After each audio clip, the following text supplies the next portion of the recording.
John McMullen covers the Eagles. It's a busy time, a lot going on. We were on the show yesterday. After John left, the Eagles traded for Desean Jackson. You made your point about how you feel about Jackson coming back. You can reiterate that as well for our listeners. However, what do you think about him coming here for what they gave up to get him?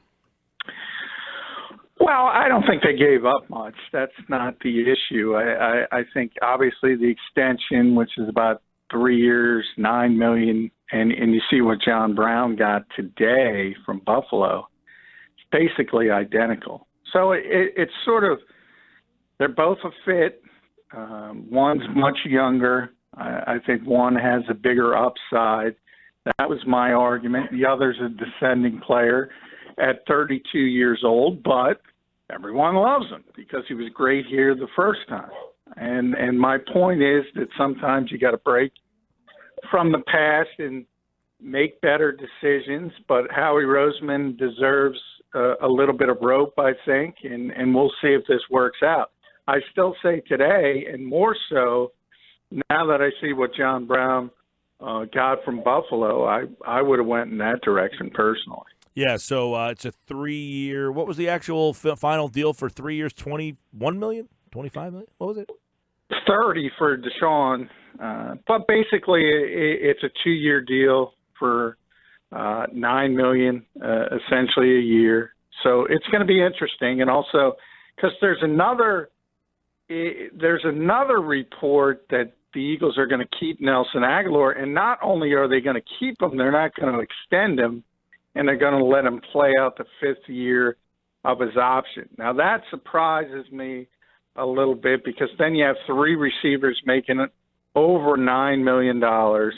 Alshon Jeffrey added into there. And then you also have to find playing time for Dallas Goedert. So all of a sudden it gets very, very crowded. So you can say, you can roll out all the names and say Jeffrey, Aguilar, Desean Jackson, Zach Ertz, Dallas Goedert, but there's only one football. Yeah, John, by the way, the contract details for the listeners out there.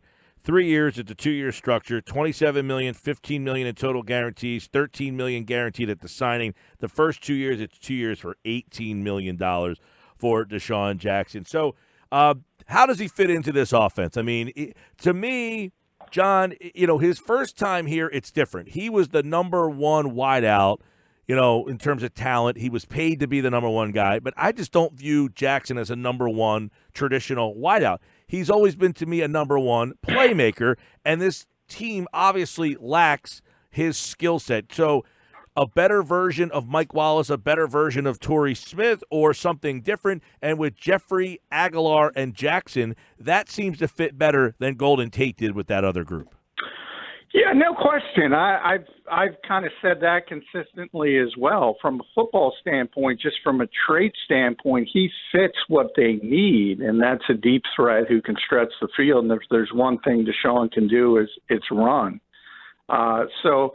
Yeah, this team has been looking for a consistent outside the numbers threat to make things even easier for Zach Ertz and Alshon Jeffrey, who are the high volume guys in this offense, or at least projected to be, to make things easier for them underneath. Torrey Smith, inconsistent, but they were able to win a Super Bowl with him. Mike Wallace didn't work out because of the injury. And who knows if he would have stayed healthy. But Desean is certainly a better player than those two. I think there's some intangibles you miss with Torrey Smith. We talked about him a lot in the locker room, what type of person he is. A professional, teaches the younger players how to be a professional. I don't think you match up to that with Desean Jackson. So there's some questions. People forget when he left here, and it wasn't good, and you can blame it on Chip Kelly. It's easy to blame things on Chip Kelly, but he had some issues as far as dealing with teammates, as far as complaining when he didn't get the football. And as you point out, Mike, he's not the number one guy. Back then he was the number one guy. Now he's way behind Zach Ertz and Alshon Jeffrey. So how does he fit in? How does he handle it? All these are questions that have to be answered. Do you have are those legit concerns for you, John? Like, because there's some people out there that are so caught up with his quote unquote character issues, and he's not worth the money, even though the money isn't that ridiculous. He's not a number one receiver. He's going to cause problems. Are you weary about that, or are you confident that he's going to come in, the locker room strong enough, he's excited to be back in Philly, and he's going to do what he does best? Or are you kind of like, let's wait and see. He's getting older. He still might think he's better than he is. Character issues might resurface. What's your gut feeling on him coming here? Because it seems like you're a little bit hesitant, I want to say. I mean, you're always very open-minded and objective with it, but I just kind of want your honest gut feeling with it. Yeah, I mean, I'm been pretty above board. I would have gone in a different direction. It doesn't have much to do with the so-called character issues. I think if you think about when he left here, I think that story was very overblown. I think it was generated by sort of a Chip Kelly-run organization at the time.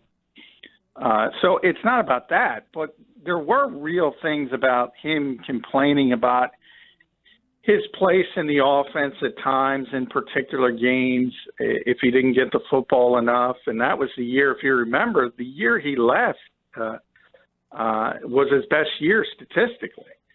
He had over 80 catches. I think it was over 1,300 yards. So he was getting plenty of work. And there were still at times he wasn't happy. And that, to me, is the bigger question, because now he's in a different phase of his career.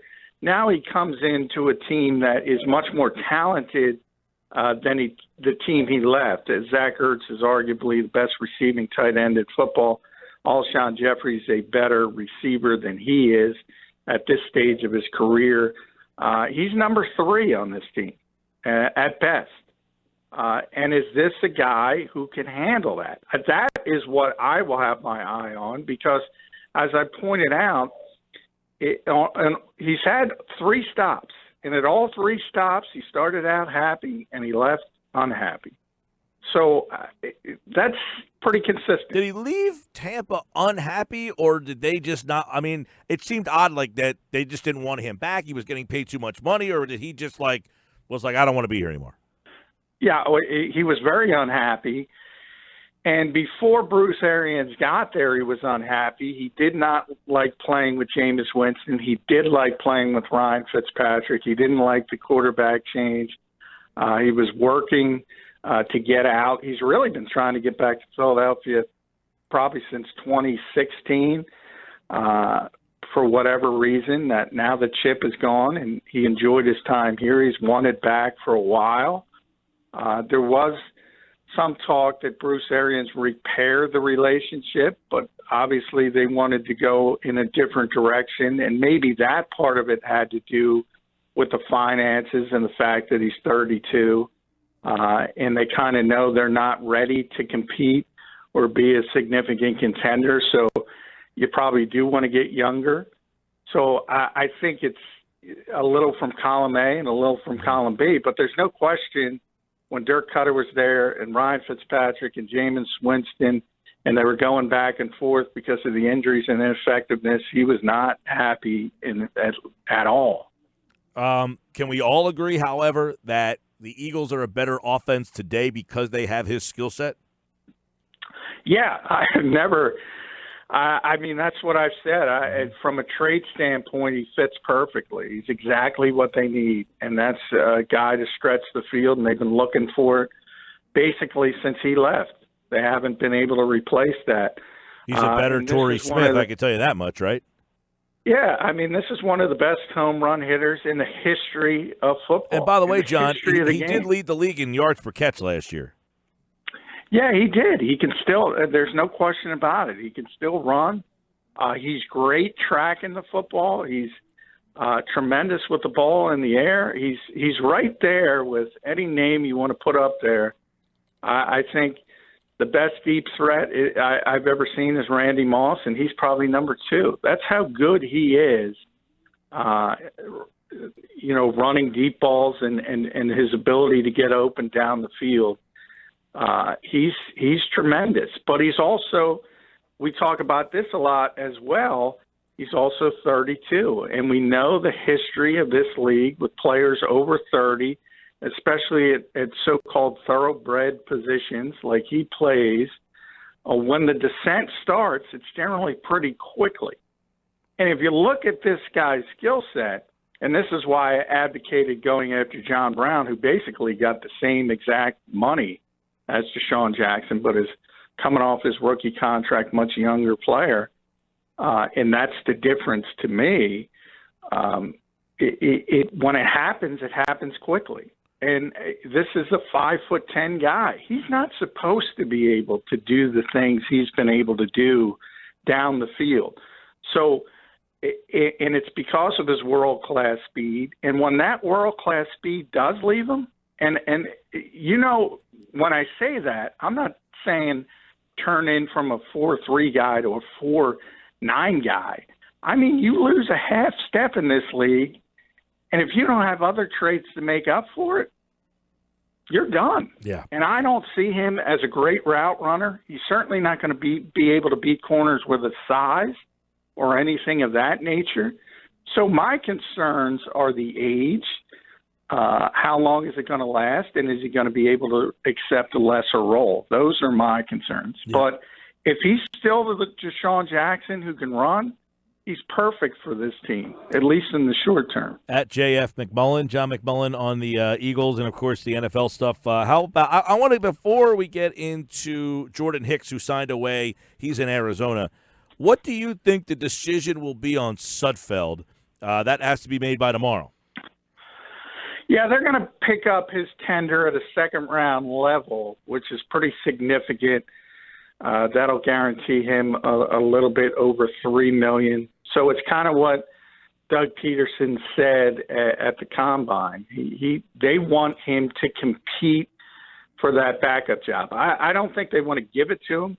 I think they'll bring in a veteran guy at some point. I don't know who that's going to be. Teddy Bridgewater's going to re-sign in New Orleans. I think Tyrod Taylor's going to get opportunities to start, maybe Miami. Talk about Ryan Fitzpatrick. We just mentioned him. Maybe he could come in here as a backup. But they want Nate Sudfeld to compete, and they're going to keep him because when you tender somebody at the second-round level, that's pretty significant. Yeah, we were talking about it before you came on about that backup role. Is it Sudfeld, or are there other guys? We brought up Tyrod Taylor, Ryan Fitzpatrick, Osweiler, Robert Griffin. I mean, we threw Tannehill in the mix a little bit. We went around the league. There's not a whole heck of a lot of. In fact, Miami seems to be the only job that seemingly is open. Yeah, I mean, there's not a lot of starting jobs, but I do think if you're a Taylor, for instance, and you're going to have an opportunity, which I think he'll ultimately get, to at least compete for a starting job, you're probably going to take it as far as coming to a situation where you're going to be the backup. But there's going to be plenty of names. Blake Bortles is going to be out there once Nick Foles is finalized in Jacksonville. So there's a lot of names that have played a lot of football. And while everyone will point at guys like Bortles and Tannehill as being obviously bust and not successful, you could do worse having guys like that who have played a lot of football as your backup, because at least they'll be able to handle the stage, so to speak, and they won't be overwhelmed by it. So they're going to bring in a veteran guy to compete. And that's also a problem because other teams want veteran quarterbacks to be backups as well, and a lot of these guys will get backup jobs and won't have to compete. The Eagles want them to come here to compete, so that's an issue as well. John McMullen, Jordan Hicks out the door. He's going to Arizona. I've always been a Hicks guy, but do concede he's been hurt. So the writing seemed to be on the wall last year when Hicks was healthy, and they still kind of used Bradham. So how do they replace what Bradham was? It seems that Bradham will now move into the Hicks role. Well, I think, I think people kind of estimate the linebacker position now because of the way the game has changed. People talk about you need 3 starters. Not really. You need 2 starters. You're playing nickel 60 to 70% of the time. And when you have Malcolm Jenkins, you can play dime if you want 60% of the time, as long as you can find a third safety. So they can go about things a bunch of different ways. But Nigel Brown is going to be the 3-down linebacker. You only need one of those. So then you talk about the other linebackers. As you mentioned, when Jordan Hakes got hurt last year, it was the calf injury. That was sort of like the breaking point. All the injuries in the past, whether it was the torn pec as a rookie, the torn Achilles in his 3rd year, when he came back and he was healthy, Jim Schwartz put him back in as the 3-down linebacker. The last injury he didn't. He stuck with Nigel Bradham. And in hindsight, it looks like the Eagles knew they were going to lose him. They were going to go in a different direction. So now it's about finding those 2 lesser roles. And they got guys like Camus Grugier-Hill, Nate Gary, and don't forget about Paul Warlow. I tweeted that out. Everybody forgets about him. He's a veteran guy.